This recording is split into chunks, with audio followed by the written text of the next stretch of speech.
Хосын харилцаан донд сөрөг сэтгэлийн хөдөлгөөнтэй байх, түүнийгээ илэрхийлэх нь байх ёстой зүйл боловч удирдаж зохицуулж чадахгүй байх нь хосын харилцааг эсрэгээрээ бүснүүлдэг зүйл. За тухайлбал бүгдээрээ уурын асуудлыг авч үзье.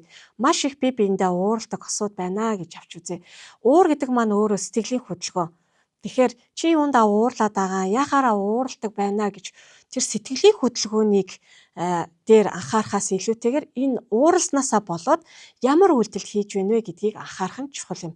Тухайлбал уурнаасаа болоод нэгэндээ доромж үгийг хэлдэг, ингэснээсээ болоод бие биенийхээ сэтгэлийг шархлуулдаг, цаашлаад бүр гар хүрээд хүчирхийлэл үйлдэх нь бас одоо байдаг ийм зүйлсүүд болж хуурж байгаа. Тэгэхээр зэрэг яг ийм уур уцарын асуудалтай хосуудад бас хандаж зөвлөхөд ууралж явах үедээ аль болохоор ярилцахыг, нэгэндээ ямар нэгэн үйлдэл гаргахыг битгий оролдоорой. Болж өгвөл уурлаад тавьширсныхын дараа ярилцах гэж хичээгээрэй.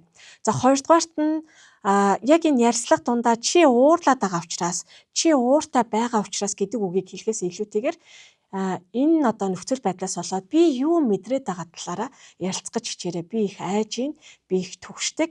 Энэ ууртай байдал ийм мэдрэмжийг өгөөд байна гэдэг өөрийнхөө мэдрэмжийг ойлгуулж ярилцах нь чухал юм шүү.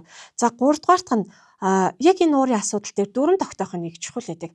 Уур хүрээд яг ингэж хэлэх юм бол би аль болох ойрлохгүй, хашгирахгүй, доромж үг хэлэхгүй, за тэр битгий бидэнд гар хүрэхгүй шүү гэд өөртөө энэ дүрм тогтоочих нь маш чухал байдаг. Уурын асуудлыг зохицуулаад сурах нь хосын харилцаанд их чухал нөлөөтэй.